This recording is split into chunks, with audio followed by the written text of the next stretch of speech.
Coucou tout le monde, on se retrouve aujourd'hui pour le deuxième projet avec la box de février de chez Tout en Colle, une petite carte.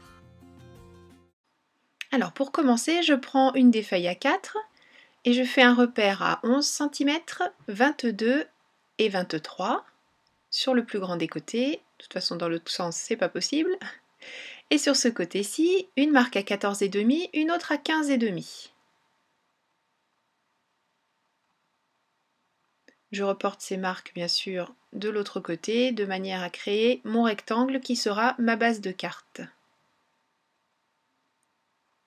Ça vous paraît sûrement un petit peu grand pour une base de carte, mais c'est tout simplement parce qu'en fait cette carte se compose de deux parties. Une partie pochette, celle qu'on est en train de créer, et une partie petit insert sur lequel on viendra écrire ce qu'on veut écrire.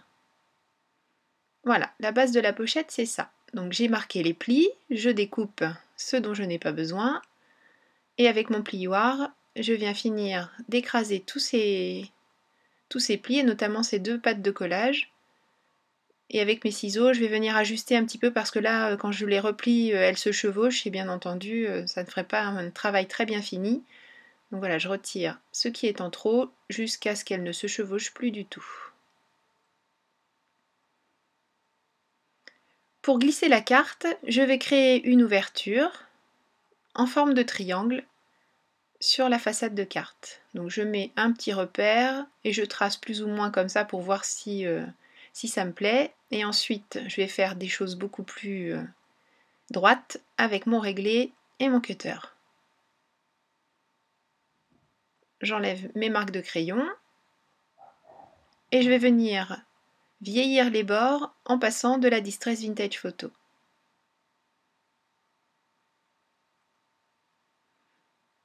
En fait, j'ai repris les mêmes codes couleurs, mais forcément que dans le projet précédent, puisque le papier est toujours le même. Et puis je trouvais que de vieillir comme ça avec de l'encre marron, ça se mariait très très bien. Pour décorer ma façade de carte, j'ai pris un des rares papiers qui me restait, dont me restait une feuille suffisamment grande. Je la place à l'intérieur, je mets un tout petit morceau de scotch sans trop insister, puisque le but du jeu, ce n'est pas de le fixer, mais de le mettre provisoirement à l'endroit où il devra être. Et je reporte la forme de triangle, de manière à pouvoir la découper. Et ensuite, quand je vais coller sur ma face de carte, eh bien ce sera parfaitement aligné. À nouveau de l'encre marron.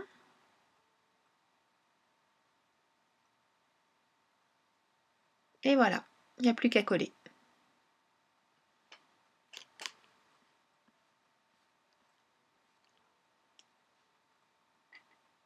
Donc là j'ai choisi d'utiliser une colle, ma colle à pointe fine, hein, comme d'habitude, puisqu'elle ne fait pas du tout gondoler le papier.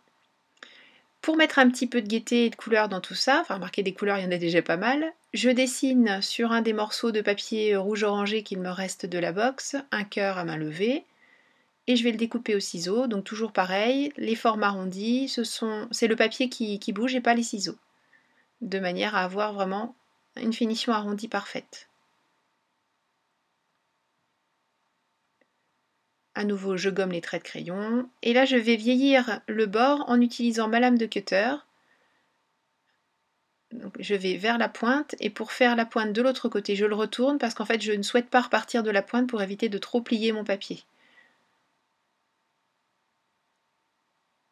Voilà, un petit peu d'encre pour éviter que les bords blancs ne se voient trop et puis pour être raccord avec le reste de la carte.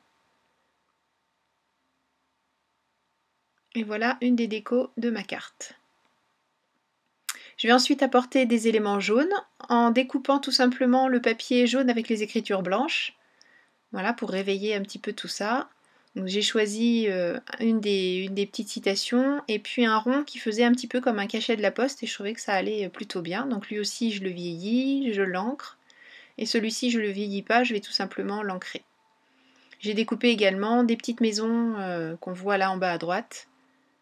Mais je vous ai épargné le découpage, c'était pas très intéressant. Là, à la fois de la mousse et de la colle. Et puis je m'aperçois que j'ai pas fixé le cœur, donc je me reprends, voilà. Bon, c'est assez simple hein, comme principe, mais je trouve que le résultat final est plutôt chouette. Les petites maisons, je les mets également sur de la mousse. Et voilà, ma phase de carte est quasi terminée. Je vais ajouter tout à l'heure 2-3 petits détails, mais on a bien avancé. Pour créer la petite carte qui va venir se glisser à l'intérieur, je prends une autre des feuilles qui me restaient, et puis je découpe un rectangle de 10,5 par 14, dans lequel je vais venir, sur lequel je vais venir arrondir les angles avec mon corner puncher qui a souffert, il est tombé, et puis il y a un volet cassé et un volet fatigué, on va dire, mais bon, j'arrive à m'en servir quand même. Je vais ancrer et je vais réaliser une encoche pour venir y glisser le ruban qui permettra d'une de décorer et puis surtout de sortir cette carte facilement de la petite pochette. Donc toujours du ruban de la box. Et cette fois-ci, je n'ai plus de ruban jaune, donc je vais prendre de la twine rouge qui se marie aussi très bien. J'avais un petit bout qui me restait des cartes de Noël. Donc il se trouvait parfaitement à sa place sur cette carte. Je fixe le nœud avec un petit peu de colle 3D et puis je rajoute bien sûr des paillettes sur tous les éléments et un petit trait blanc pour donner un petit peu de relief à notre cœur. Je colle la pochette avec du double face. Donc toujours pareil, je le coupe, mais surtout j'aplatis bien avec avec mon plioir.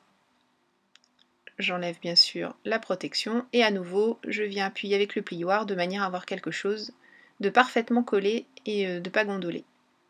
Un petit sentiment. Et voilà, c'est terminé. J'espère que ce projet vous aura plu. En tout cas, une fois de plus, j'ai eu beaucoup de plaisir à vous le présenter.